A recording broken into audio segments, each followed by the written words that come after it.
ভোটের দিন ওয়েবকাস্টিং করলেন, আর এখানে স্ট্রং রুমে সিসিটিভি ডিসরাপশন হচ্ছে। What BJP says today, DCI says tomorrow.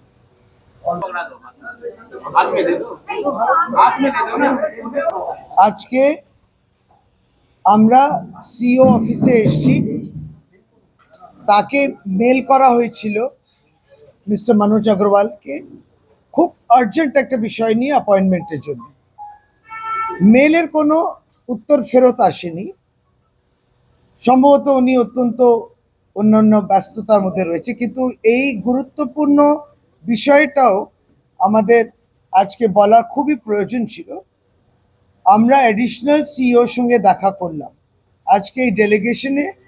মাননীয় মন্ত্রী প্রার্থী শ্রী ফিরহাদ হাকিম, মাননীয় এমএমআইসি শ্রী অসীম বসু এবং আমি ডক্টর শশী পাঁজা, আমরা তিনজন দেখা করি। বিষয়টা হচ্ছে যে বিভিন্ন জায়গায় সিসিটিভি যেটা লাগানো হয়েছে স্ট্রং রুমে, সেইখানে কিন্তু মাঝে মাঝে সিসিটিভির যে ছবিগুলো আসা উচিত সেখানে কিন্তু ব্যাহত হচ্ছে, বন্ধ হয়ে যাচ্ছে, অফ হয়ে যাচ্ছে। অত্যন্ত সিরিয়াস বিষয়, অত্যন্ত গাম্ভীর্য দিয়ে দেখার জন্যে আমাদের একটা চিঠি যেটা সিওকে দেখা ছিল। কারণ এই ঘটনাটা সিসিটিভি আপনার কলকাতা থেকে তো এসছিল, গতকালকে আমরা এটা নিয়ে প্রতিবাদ করেছি। বিভিন্ন সময়ে অন অফ হয়ে যাচ্ছে। এটা হরিপালেও হয়েছে, হুগলি হরিপালেও হয়েছে, তারপরে জলপাইগুড়ি স্ট্রং রুম থেকেও কিন্তু এই ধরনের ইরেগুলারিটিস আসছে। সিসিটিভির ছবি না দেখা, বন্ধ হয়ে যাওয়া, এগুলো কিন্তু খুব সিরিয়াস ব্যাপার। কারণ এর যে আমরা দেখতে পাচ্ছি অনেক বাইরে থেকে ক্যামেরাগুলো, সেটা কিন্তু গতিবিধি সবটা দেখা যায়। এবার মাঝে মাঝে যদি না দেখতে পাওয়া যায় তাহলে কিন্তু সন্দেহ জাগবে, স্বাভাবিকভাবে জাগবে। এটা গায়েঘাটাতেও হয়েছিল, তারপরে সাগরদিঘিতেও হয়েছে, রামপুরহাট কলেজেও হয়েছে, ঘাটালেও মহাবিদ্যালয়তে ক্যামেরাগুলো মাঝে মাঝে আপ ডাউন হচ্ছে। এই অস্পষ্ট জায়গায় আমরা বলছি যে ছবি না দেখতে পাওয়া, এই ডিসরাপশন হওয়া, এটা কিন্তু সন্দেহ জাগে যে ওইখানে কিছু অন্য রকম বিষয় হচ্ছে কিনা। সিসিটিভি তারাই তো ইনস্টল করেছেন, তার ছবি বিভিন্ন রাজনৈতিক দলের প্রতিনিধিরা দেখবেন, প্রত্যেকটি রাজনৈতিক দলের প্রতিনিধিরা দেখবেন, কিন্তু দেখতে না পাওয়াটাই কিন্তু দুশ্চিন্তার কারণ।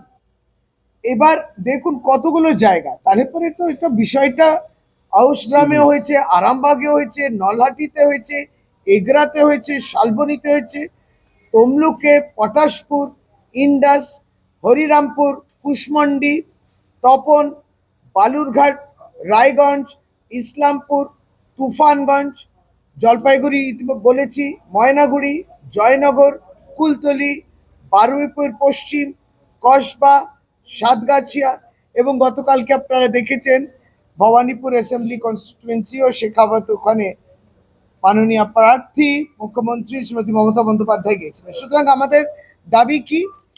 আমাদের দাবি, যেটা খুব গুরুত্ব সহকারে দেখতে হবে, যে সমস্ত যে সিসিটিভি ম্যালফাংশন হয়েছে, যে কাজ করছে না, যেটা কাজ বন্ধ হয়ে যাচ্ছে, হঠাৎ ডাউন হয়ে যাচ্ছে এবং হঠাৎ করে আবার আরম্ভ হচ্ছে, তাহলে কিছু কিছু সময়গুলো মিস হয়ে যাচ্ছে। এই পুরো জিনিসটাকে তাদেরকে একত্রিত করতে হবে, যেইগুলো আমরা দেখতে পারিনি, পলিটিক্যাল রিপ্রেজেন্টেটিভরা দেখতে পারেনি। তারপরে আগামী এই কয়েক ঘন্টার জন্যও যাতে সিসিটিভি কোনো ম্যালফাংশন না হয়। নিশ্চয়ই কারোর মাধ্যমে এই কাজটা হচ্ছে, তাহলে কেন এইগুলো ইন্টারাপশন হচ্ছে? সুতরাং পুরো রেকর্ডিংটা সেইটা আমাদের দরকার হবে, এবং যেখানে ফুটেজটা আনইন্টারাপ্টেড, মাঝে মাঝে নয়, কয়েক সেকেন্ড বাদ চলে গেল, এসব নয়। এইগুলোতে আমরা বলেছি সিসিটিভি সিস্টেমগুলো পুরোপুরি তার ফাংশন, রিয়েল টাইম, এই সমস্ত ল্যাপসেসগুলো যাতে আর না হয় সেটাও দেখে নিতে। অবশ্যই এই প্রত্যেকটা বিষয় যারা অথরাইজড রিপ্রেজেন্টেটিভস যারা আছেন, প্রতিনিধিরা, পলিটিক্যাল পার্টি, তাদেরকে জানান দিতে হবে। যখন একটা কমিউনিকেশন গ্যাপ হয়, যখন একটি রাজনৈতিক দল জানতে পারছে না কি কি হচ্ছে এই সিসিটিভি বিষয় নিয়ে, তখনই কিন্তু অনেক প্রশ্ন জাগে, সন্দেহ জাগে। এবং আবারও বলি, গতকাল এটা ক্যামেরা নাম্বার 17-তে যেটা ক্ষুদিরাম অনুশীলনীতে দেখা গেল এবং মানুষ ওখানে বসেছিলেন, এইগুলো যদি স্বচ্ছভাবে কি কাজকর্ম কখন ঢুকবে প্রবেশ করবে রাজনৈতিক দলগুলোকে বলা হতো, তাহলে রাজনৈতিক দলের উপস্থিতিতেই কিন্তু ওই ঘরটা খোলা হতো আর পোস্টাল ব্যালটে কাগজগুলো সেই সমস্ত কাজগুলো হতো তাদের উপস্থিতিতে। এইটা যে কেউ অনুপস্থিত, সবাই অনুপস্থিত, কিন্তু ওই ঘরটা খুলে দেওয়া আছে পোস্টাল ব্যালট এই কাজের জন্য। পোস্টাল ব্যালটের কাজ হচ্ছে কোনো রাজনৈতিক দলের প্রতিনিধি ওখানে নেই। কেন ট্রান্সপারেন্ট হবে না, কেন বিষয়টা স্বচ্ছ হবে না, এটা আমাদের ন্যায্য প্রশ্ন। এটাকে উড়িয়ে দিলে হবে না, এটা কিন্তু ন্যায্য প্রশ্ন। That this are clear loopholes, এই গ্যাপস গুলো রয়েছে। এই গ্যাপস গুলো তারপরে কি হয়, বর্তমান পরিস্থিতিতে যে মহারাষ্ট্র, দিল্লি, হরিয়ানা মডেল দেখা গেল, যেখানে ট্যাম্পারিং অবধিও হয়েছে, এটা মানুষ তো ভোট দিয়েছে, সঠিকভাবে ওই ভোটের রেজাল্টটা তো বের করতে হবে, সেইখানে ন্যায্য দাবি। তাই সিসিটিভি আপনারা ইনস্টল করেছেন ইলেকশন কমিশন থেকে, কিন্তু তার ফুটেজ কিংবা তার দৃষ্টিটা আমরা দেখতে না যদি পাই, সেই ভিজুয়ালস গুলো, তাহলে কোথাও না কোথাও নিশ্চয়ই আমাদের প্রতিবাদের জায়গাটা থাকবে। আরেকটা বিষয় যেটা চিঠিতে নেই কিন্তু প্রতিনিয়ত পরিবর্তন হচ্ছে, এবার কাউন্টিং ডে নিয়ে। এবার কাউন্টিং ডে দিয়ে আমরা প্রার্থী, আমাদের এই আইডি কার্ডটাও আবার একটা কিউআর কোড, বর্ধিত প্রার্থী এবার কিন্তু অন্য আইডি কার্ড কিউআর কোড আসবে। কাউন্টিং এজেন্ট, বিগত এত নির্বাচন হয়েছে, কাউন্টিং এজেন্ট তার ভোটার কার্ড আইডি নামগুলো আগে জমা পড়ে আর ওর কাছে আরো ইস্যু করে আইডি কার্ড, এবার সেটা কিউআর কোড। ভালো কথা, সময় লাগে। এবার পরিবর্তন কিংবা আমরা তো সবসময় জিনিসটা আরো ট্রান্সপারেন্ট হোক, স্বচ্ছ হোক, যথার্থভাবে কাজটা হোক। তাই জন্য এই যে আরো টেবিলেতে একজন সুপারভাইজার বসবে পলিটিক্যাল পার্টির পক্ষ থেকে, খুব ভালো। কিন্তু আরো টেবিলে দেখবেন যে প্রত্যেকটি কাউন্টিং টেবিলে যে রেজাল্টটা তথাকথিত উঠে আসে, ভোটস ইত্যাদি, সেইগুলো কম্পাইল হয়, এইগুলো কম্পাইল হয়। কিন্তু ধরুন এটা আরো টেবিল কম্পাইল হলো, এবার এই কাগজটা চলে যাচ্ছে কম্পিউটার টেবিলে, যেখানে কম্পিউটারে এটা আপলোড হয়। ওখানে মাননীয় মন্ত্রী ফিরহাদ হাকিম এবং অসীম বসুর দাবি রেখেছেন পার্টির পক্ষ থেকে যে ওইখানেও কিন্তু প্রত্যেকটি রাজনৈতিক দলের একজন প্রতিনিধি যাতে থাকে, কারণ এই যে সংখ্যা এখানে 20টা ভোটের এই স্প্লিট, এইটাই যাতে আপলোড হয় সেইখানে কিন্তু দেখতে হবে। সুতরাং আবারও প্রশ্ন ওঠে, কেন কেন এত পরিবর্তন হচ্ছে? এই যেমন আজকে আপনারা দেখছেন যে এই যে সার্ভেলেন্স করছে, ভিজুয়াল অ্যাক্সেস, কারা? প্রতিনিধি দলগুলো বিভিন্ন স্ট্রং রুমে অনেক দূরে ক্যামেরাগুলো দেখবে। আজকে আপনি দেখলেন, গতকালকে আমরা যখন এই গ্যাপস গুলো দেখালাম, তারপর আর গতকাল রাত্রে সেই যে বন্ধ হয়ে গেল অ্যাক্সেস, 13 ঘন্টা আমরা কিন্তু ওই ক্যামেরাগুলোকে দেখতে পারিনি। আজ সকালে কার্ড বানানো হয়েছে, কার্ড আবার হয়েছে, যে প্রতিনিধিরা বসবেন, রাজনৈতিক কর্মী আমার, তারা বসবেন, তাদের আবার আইডেন্টিটি কার্ড হয়েছে, কিন্তু 13 ঘন্টা কিন্তু আমরা ক্যামেরাগুলোকে অ্যাক্সেস করতে পারছি। এই যে বুলডোজ করে প্রতিনিয়ত নিয়মগুলো পাল্টাচ্ছেন, তাতে কিন্তু আবারও বলি প্রশ্ন, বিতর্ক আরো জাগে। আর আমগুলোকে রাত 1টার সময়, এই দাবিগুলোকে রাত 1টার সময় ইসিআই প্রেস করে এইগুলোকে নাশদ করার কোনো জায়গা নেই। There were gaps, there were loopholes ছিল। স্ট্রং রুমে যে দরজাটা খোলা হবে, যেটা আমরা জানি বন্ধ, সেটা খোলা হলো, কোনো প্রতিনিধি নেই, রাজনৈতিক দলের প্রতিনিধি নেই, এটা কি ন্যায্য দাবি নয়? সেখানে যে পোস্টাল ব্যালটে কাজ হচ্ছে, সেইটা ইমেলে যদি আপনি 3:20 গতকালকে দুপুরে দিয়ে থাকেন পলিটিক্যাল পার্টিকে, কেউ তো আসতো, কেউ আসেনি কেন? তার যখন আসেনি তাহলে আপনি খুললেন কেন? সিম্পল, আরোকে দিয়ে একটু খবর পাঠিয়ে দিলে যার যার অ্যাসেম্বলি লোকেরা চলে আসতো। বরং এটাও বলা যায় যে সেই সময় গতকালকে এই পোস্ট পোল যখন মেশিন ঢুকে যায়, তারপরে একটা স্ক্রুটিনি হয় এবং আমাদের প্রতিনিধিরা সকলেই ছিলেন ভেন্যুতে, শুধু ডাকতে হতো।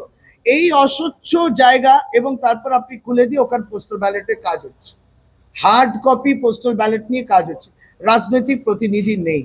আমরা তো শুধু we are helping in the process, ট্রান্সপারেন্সির এই তো দাবি করছি, কিন্তু আমাদের প্রত্যেকের মানুষের যে মত, জনগণ যে মত দিয়েছে, সেই মতটা যাতে রক্ষা হয় সেইটা দেখা যেরকম নির্বাচন কমিশনের দায়িত্ব, আমরাও সেখানে সেই দায়িত্ব পালন করছি যে নির্বাচন কমিশন যেন তার দায়িত্ব থেকে সরে না যায়।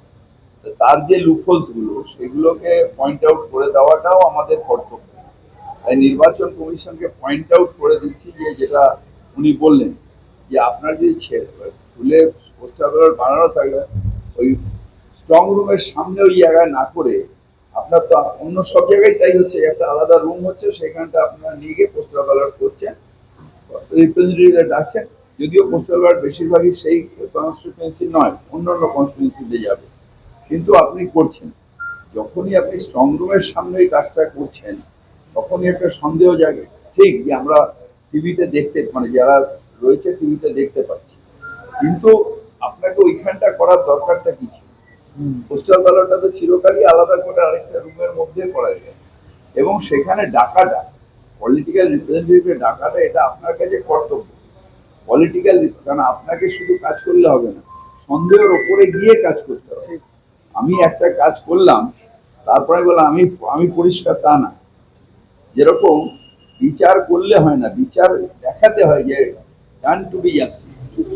এর জন্য না, আরোর কাছে প্রত্যেকটা রাজনৈতিক দলের নাম্বার আছে, ফোন নাম্বার আছে, একটা ফোন করা যে আপনি তাড়াতাড়ি চলে আসুন, কারণ ওই ভেন্যুতেই স্কুটিনি হচ্ছে, ওই ভেন্যুতেই ওই সময় স্কুটিনি হচ্ছে। তাহলে আপনার পলিটিক্যাল নিচে কিংবা পাবলিক স্কুটিনিতে রয়েছে, আপনি একটা ওভার দ্য ফোন, ভাই আপনি ওখানে আছেন, আপনারা একজন দুজন এখানে চলে আসেন, এইটুকুই তো বলেন।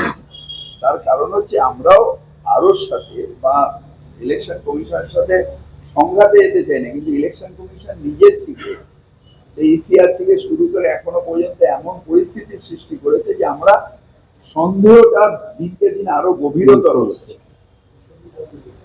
আপনাকে তো দেখাতে হবে, আমি নিজেকে ট্রান্সপারেন্ট বলছি, অথচ কোনো কাজটা যেটাই করছেন আমি ভাবছি, মানে আমরা দেখতে পাচ্ছি একটা পলিটিক্যাল পার্টির ফেভারে করছে।